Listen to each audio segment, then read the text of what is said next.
someone told me, and you can confirm whether this is true or not, that you were partly the inspiration behind the Hillsong song "The Creed," which is the kind of the Christian doctrines, the beliefs, the Orthodox Christian beliefs, set to music, and it's been fantastically successful. Is that true? I had nothing to do with the actual writing of it, so it comes with no royalty. But yes, I am the reason they wrote it, because I tweeted saying Hillsong would be doing world Christianity a favor if they put the most shared statement of Christian belief in one of their beautiful songs. Someone tweeted straight back from the Hillsong creative team and said, "We'll have a think about it."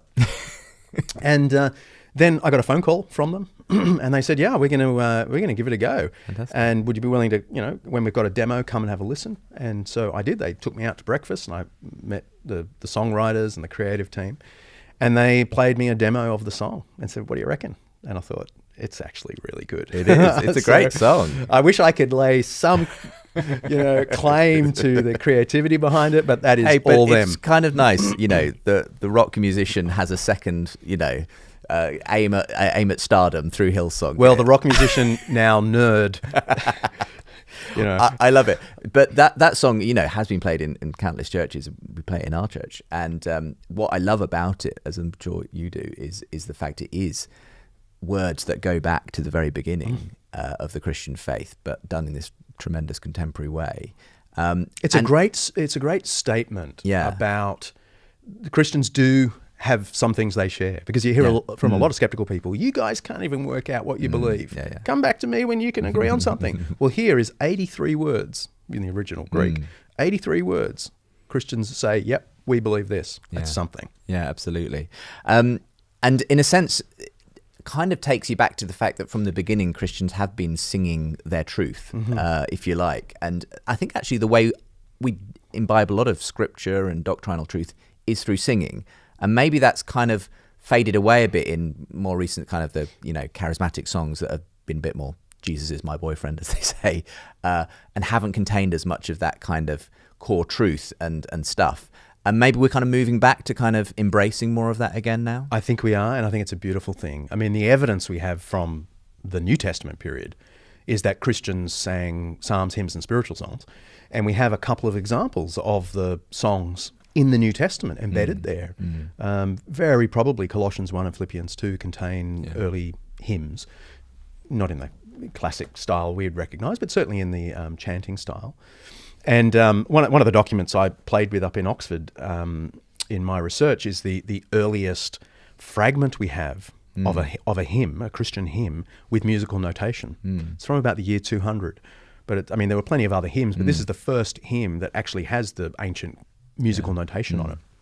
I intend to do something with it, by the way. And it's obviously in Greek, but it's incredibly theological and very Trinitarian. Right. Already by the year 200, it's very Trinitarian in its outlook. So singing's a crucial part of Christian engagement with the public and personal devotion. And it strikes me, Hillsong is one of the most well-known contemporary Christian songwriters these days. Their songs are sung in churches all over the world and have been for a few decades now. It's interesting to see that they really have, in my view, developed a lot of good, strong theology and biblical content in a lot of their most recent stuff. Do you think that they're sort of seeing that now as I know kind of... I know it for a fact. Yeah, I've become quite friendly with a lot of those people. And they are really into theology. They are reading John Stott. They're reading James Packer. They're reading Tom Wright. They're reading Tim Keller. It's like they're really excited about grounded theology connected with something really old. And it is showing. They've employed a guy called Robert Ferguson, who's like the theologian in charge of the songwriting. So all songs go through Ferguson for sort of review. And he's got a really good eye to theology.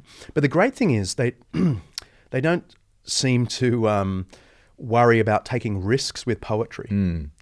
Sometimes people from my more conservative tradition are so concerned about the truth, we don't let poetry get in the way. Right. But actually, you just have to read the Psalms to realize actually you can press the borders of theology to evoke something that's real. With good poetry. Yeah. And I think Hillsong are doing this Yeah. pretty well.